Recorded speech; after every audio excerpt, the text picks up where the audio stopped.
Hi hello வணக்கம். நம்ம 6th new புக்கில் டேர்ம் 1ல் உள்ள ஹிஸ்ட்ரி டாபிக்ஸ் வந்து பார்க்க போகிறோம்.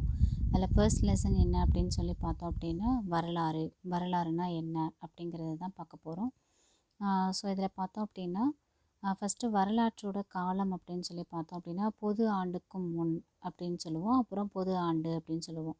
அதாவது கிறிஸ்து பிறக்கிறதுக்கு முன்னாடி இருக்கக்கூடிய காலத்தை பொது ஆண்டுக்கு முன் அப்படின்னு சொல்கிறோம். அடுத்து கிறிஸ்து பிறப்புக்கு அப்புறம் உள்ள காலத்தை பொது ஆண்டு அப்படின்னு சொல்லிட்டு கணக்கிடுறோம்.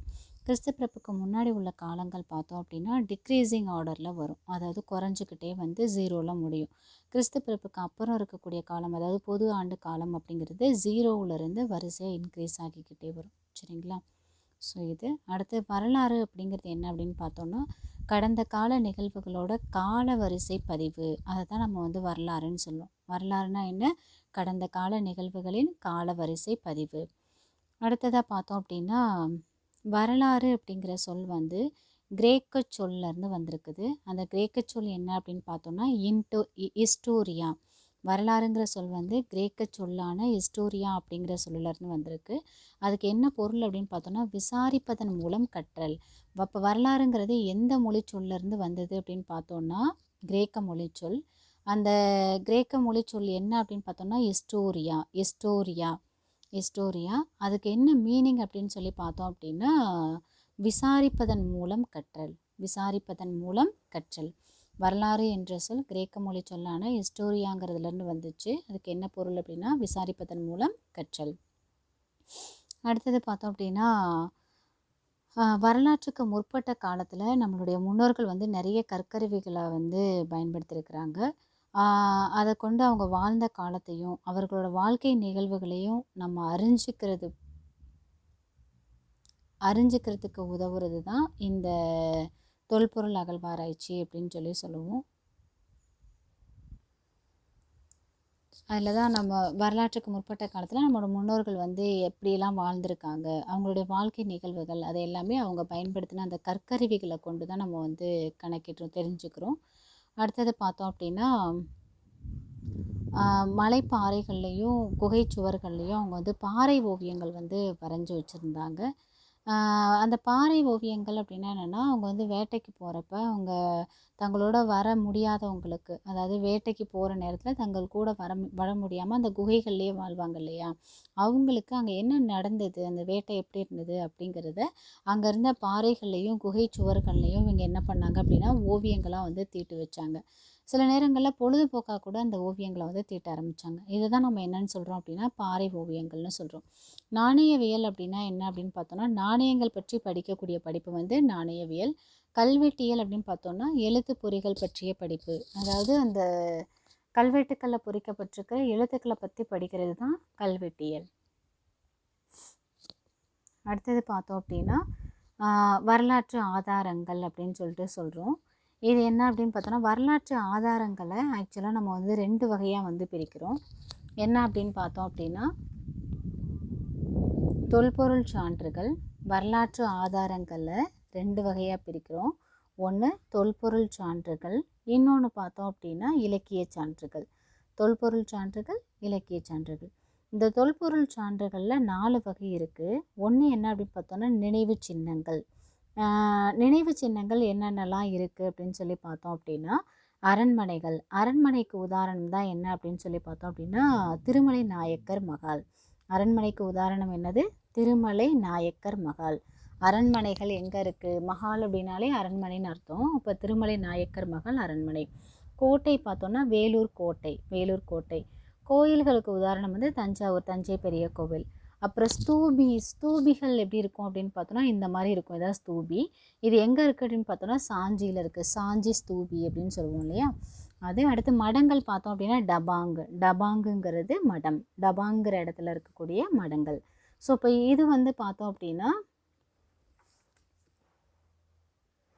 இது எதுக்கு உதாரணம் அப்படின்னு சொல்லி பார்த்தோம் அப்படின்னா நினைவு சின்னங்களுக்கு உதாரணம். அடுத்தது பார்த்தோம் அப்படின்னா கல்வெட்டுக்கள் அப்படின்னு பார்க்குறப்ப அதில் வந்து 3 வகைகள் இருக்குது. என்னென்ன அப்படின்னு பார்த்தோம் அப்படின்னா கோயில் சுவர் கல்வெட்டுக்கள், அதாவது கோயிலோட சுவர்களில் வந்து எழுதி வச்சாங்க, அதை கோயில் சுவர் கல்வெட்டுக்கள்னு சொல்கிறாங்க. அப்புறம் உலோகத்தூண், அப்புறம் செப்பேடுகள். அப்போ கல்வெட்டுக்களில் 3 வகை இருக்குது. என்னென்ன சொன்னோம்? கோயில் சுவர், கல்வெட்டுக்கள், உலோகத்தூண், செப்பேடுகள். கோயில் சுவர், கல்வெட்டுக்கள், உலோகத்தூண், செப்பேடுகள். அடுத்ததாக பார்த்தோம் அப்படின்னா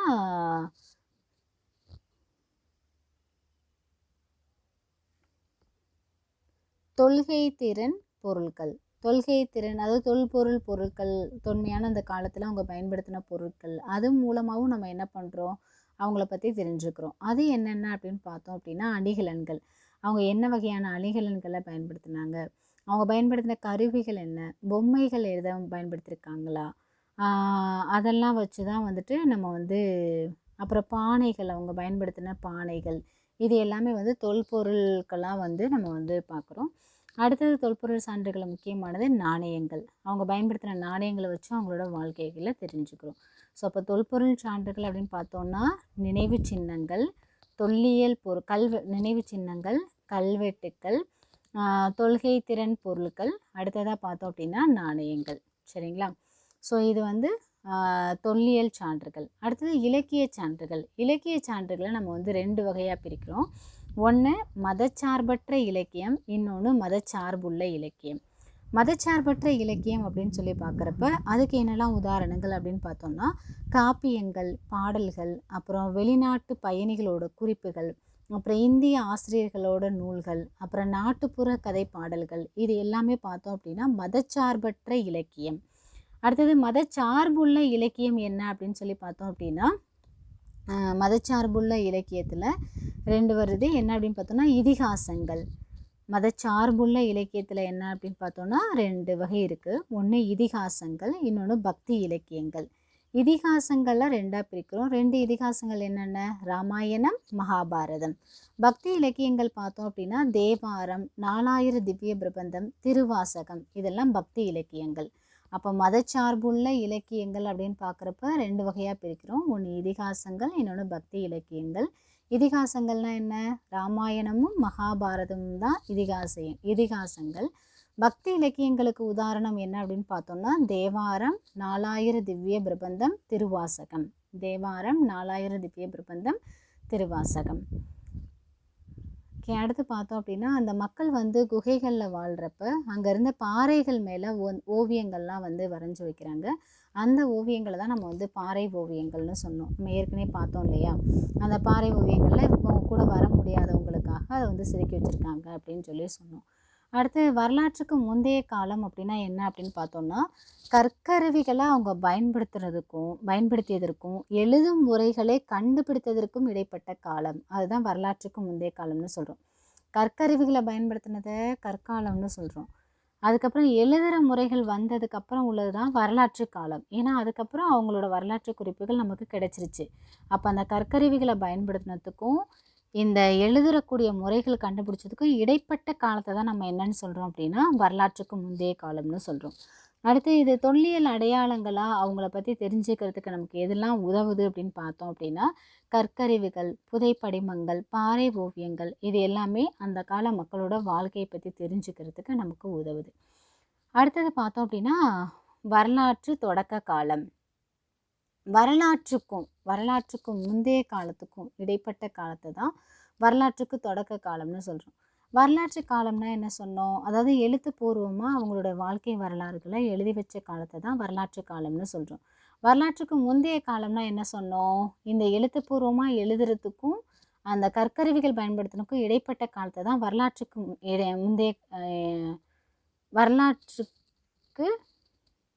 முந்தைய காலம்னு சொல்கிறோம்.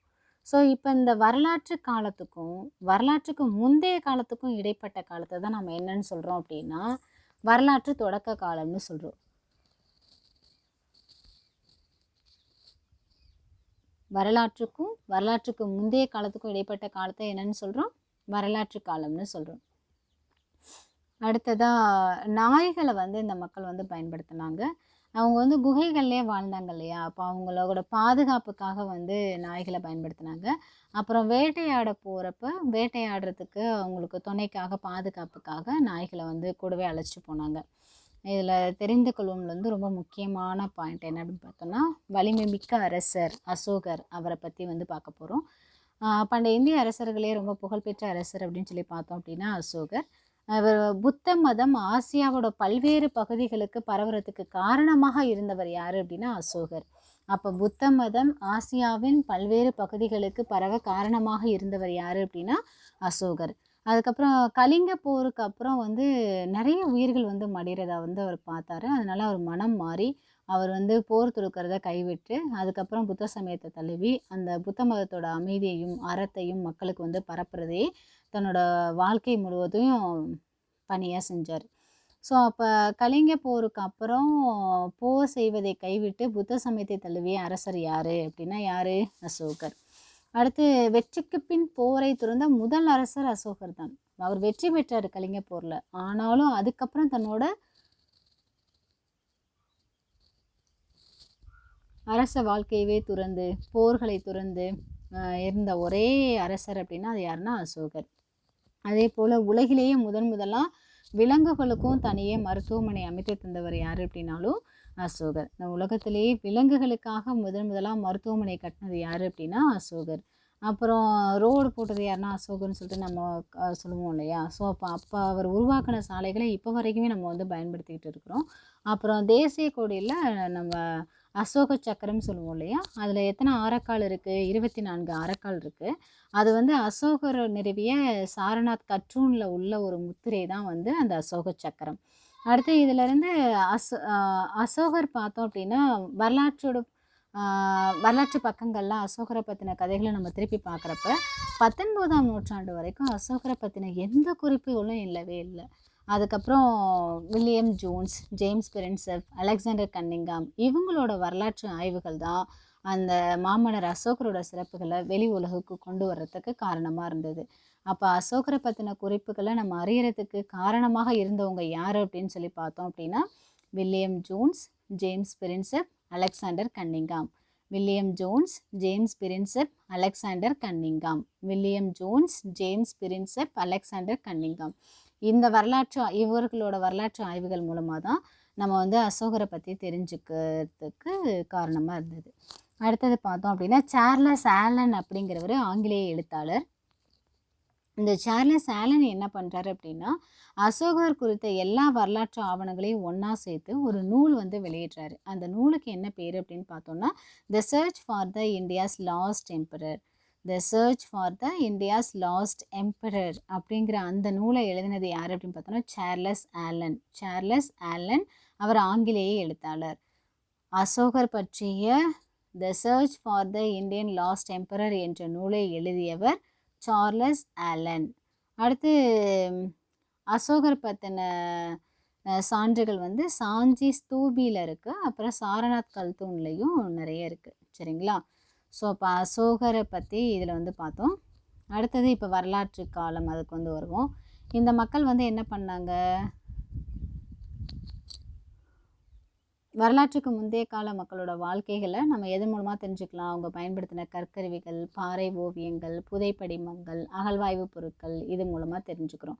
அடுத்து வரலாற்றுக்கு முந்தைய காலத்துக்கும் வரலாற்று காலத்துக்கும் இடைப்பட்டதை தான் வந்து தொடக்க கால வரலாற்று காலம் அப்படின்னு சொல்லி சொல்கிறோம். தொடக்க கால வரலாற்று காலம்னு சொல்கிறோம். அடுத்து பழங்கால மனிதர்கள் வந்து தங்களோட பாதுகாப்புக்காகவும் வேட்டைக்காகவும் நாய்களை வந்து பழக்கிறாங்க. அசோகர் பார்த்தோம் அப்படின்னா அமைதி அறம் நிறைந்தவராக இருக்கார்.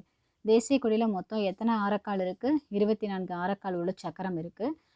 அதை நிறுவனது யார் அப்படின்னா அசோகர்.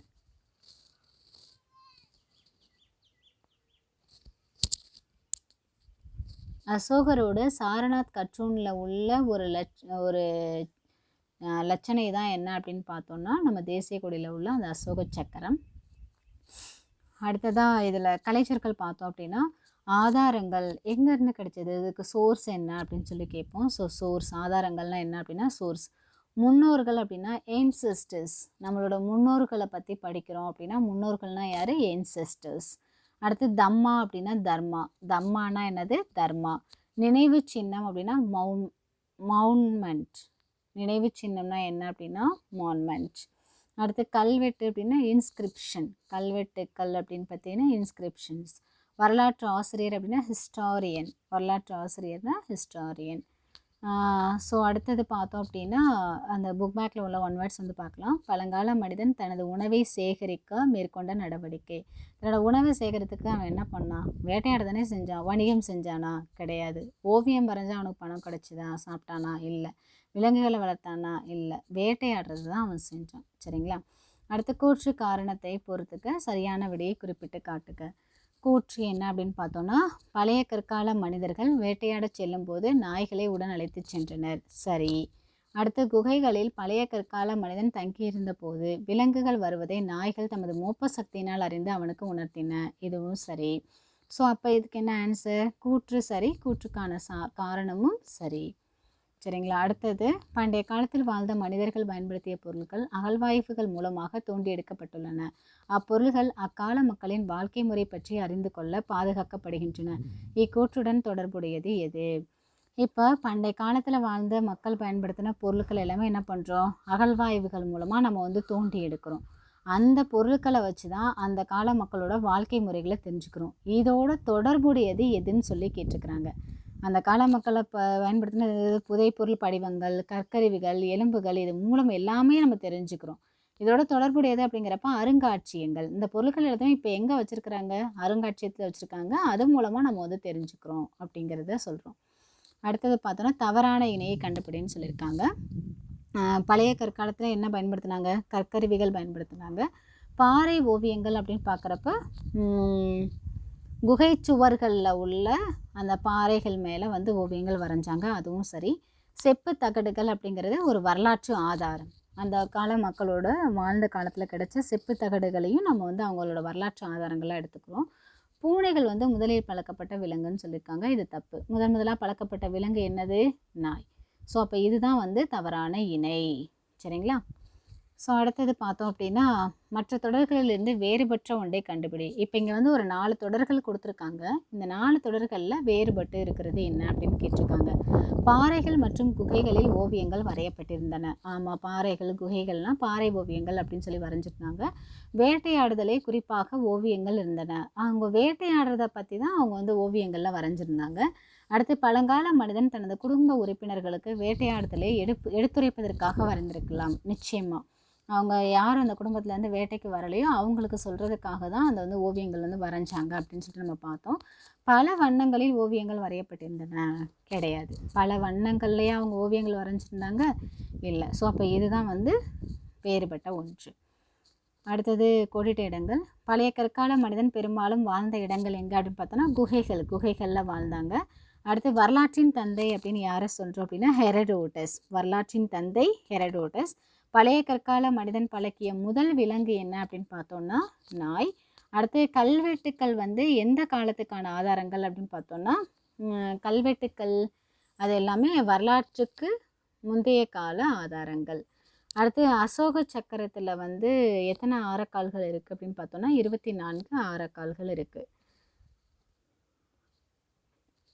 அடுத்து சரியாக தவறாக பார்த்தோம் அப்படின்னா பழைய கற்காலத்தை சேர்ந்த கற்கருவிகள் சென்னைக்கு அருகில் உள்ள அதிரம்பாக்கத்தில் கிடைத்துள்ளன. அப்போ பழைய கற்கால கருவிகள் வந்து எங்கே கிடைச்சுன்னா அதிரம்பாக்கத்தில் கிடைச்சிருக்கு. ஸோ அது வந்து சரியான ஆன்சர். அடுத்து பழங்கால மனிதர்கள் பயன்படுத்திய பொருட்கள் தொல்லியல் துறையினால் அருங்காட்சியகத்தில் பாதுகாக்கப்படுகின்றன. அதுவும் சரி. அசோகரது காலத்தில் புத்த சமயம் நாடு முழுவதும் பரவியது. அசோகரோட காலத்தில் வந்து புத்த சமயம் ஆசிய நாடுகள் முழுவதுமே பரவுறதுக்கு காரணமாக இருந்தவர் யார் அப்படின்னா அசோகர். ஸோ புத்த சமயம் பரவ காரணமாக இருந்தார். அதுவும் சரி.